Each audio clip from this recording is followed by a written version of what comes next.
Assalamualaikum warahmatullahi wabarakatuh. Alhamdulillahi rabbil alamin. Wa ashadu an la ilaha illallah wahdahu la syarika la waliyus salihin. Wa ashadu anna sayyidina wa nabiyana Muhammadan abdullahi wa rasuluh as-sadiqul amin. Allahumma salli wa sallim wa barik ala sayyidina Muhammad wa ala alihi wa sahbihi wa man tabi'ahum bi ihsanin ila yaumiddin. Subhanaka la ilma lana illa ma 'allamtana innaka antal alimul hakim. Alhamdulillah wa syukurillah, Bapak Ibu, kita sama-sama mendapatkan kenikmatan yang besar bagi Allah Subhanahu wa taala.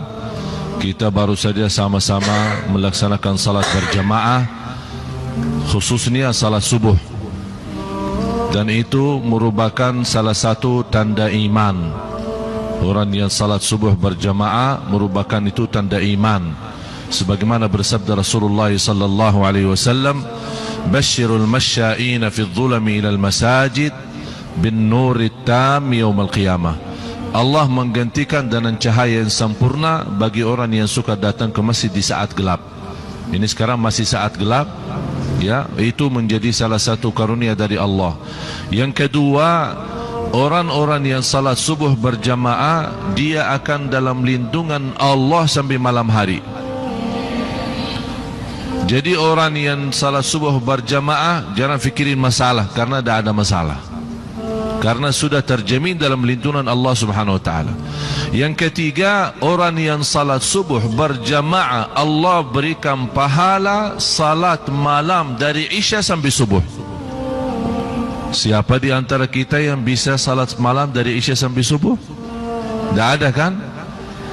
Kita paling bisa salat malam yang mungkin 1 jam atau setengah jam, 2 rakaat atau 10 rakaat, kurang lebihnya ditutupi dengan witir.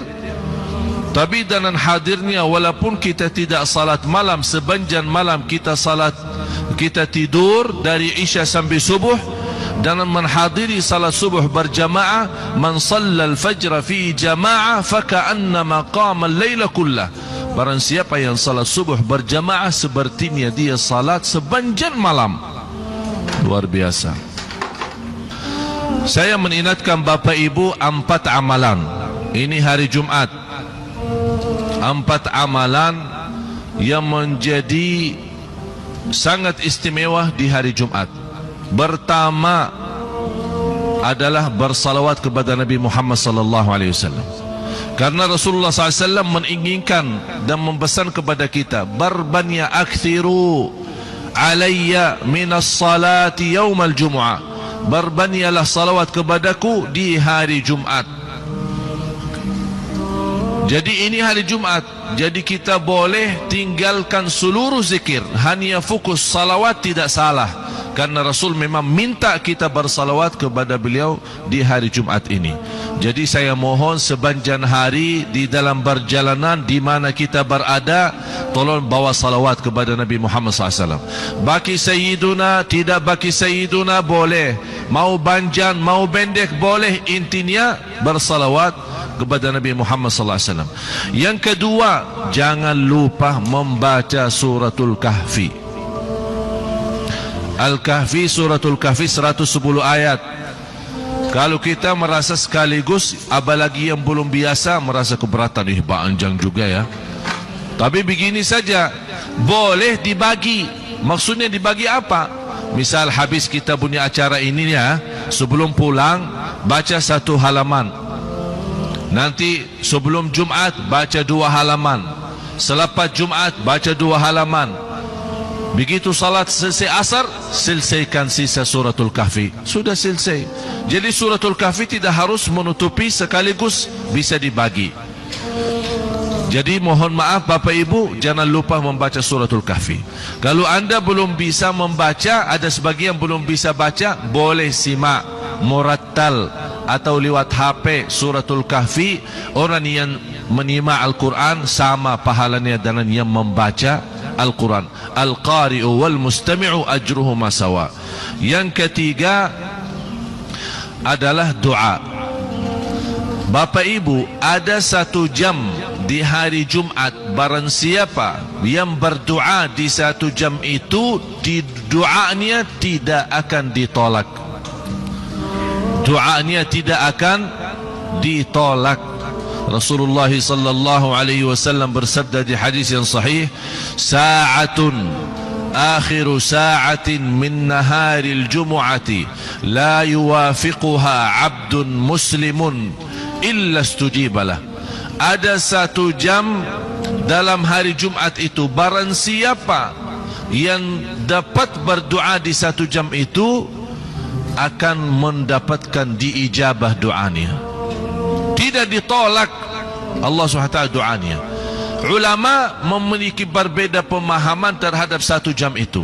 Yang mana dimaksud satu jam? Dari kumpulan bermacam riwayat hadis, satu jam yang paling kuat untuk diterima doanya adalah satu jam yang terakhir sore hari. Kira-kira kalau kita menghitungkan, kalau maghrib jam 6, berarti mulai dari jam 5. Tidak mesti satu jam, sepanjang satu jam kita berdoa. Ya bisa 10 minit, bisa 15 menit. Tapi intinya satu jam yang terakhir sebelum salat maghrib. Kira-kira sebelum maghrib satu jam, berarti kita sudah bisa mendapatkan doa. Silahkan berdoa. Saya subhanallah bangga kalau waktu di Madinah, saya melihat ulama kita, para guru, para orang salih yang ada di Masjid Nabawi. Begitu mereka kalau lagi belajar ilmu atau lagi berbicara agama, begitu sudah tinggal tersisa satu jam sebelum maghrib, semua tinggalin kerjaan, tinggalin ilmunya, tinggalin bukunya, tinggalin majlisnya. Kenapa? Masing-masing sibuk berdoa. Oleh kerana itu istimewa, jangan sampai tertinggal. Yang terakhir, yang keempat adalah bersedekah di subuh hari. Kenapa saya berkata bersedekah di subuh hari? Apalagi habis kita sama-sama laksanakan salat berjamaah. Kalau kita perhatiin, banyak di dalam Al-Quran Allah mengikatkan infak, sedekah dan salat. Contohnya, alladzina yuqimuna as-salata wa mimma razaqnahum yunfiqun. Alladzina yuqimuna as-salata wa yu'tuna az-zakah. إن الذين يتلون كتاب الله وأقاموا الصلاة وأنفقوا مما رزقناهم. Jadi banyak ayat Allah mengikatkan infak, sedekah dan salat. Saya mengambil pelajaran, salah satu cara Allah subhanahu wa ta'ala memurahkan rezeki seorang, mendatangkan rezeki dengan cara yang istimewa, menjaga sedekah setiap salat. Apalagi di subuh hari. Kenapa saya bertambah di subuh hari? Karena memang selepas subuh ada dua malaikat berdoa. Allahumma a'ti munfiqan khalafa wa'ti mumsikan talafa. Dua malaikat berdoa. Satu mendoakan baik bagi orang yang berinfak di subuh hari. Ya Allah, lipatkan ganda, gantikan yang dia sedekahin perlipat ganda. Yang kedua adalah malaikat mendoakan orang-orang yang kikir di subuh hari, yang pelit di subuh hari, tidak mau bersedekah di subuh hari. Dia berdoa, ya Allah jangan berkahi hartanya. Na'udzubillah.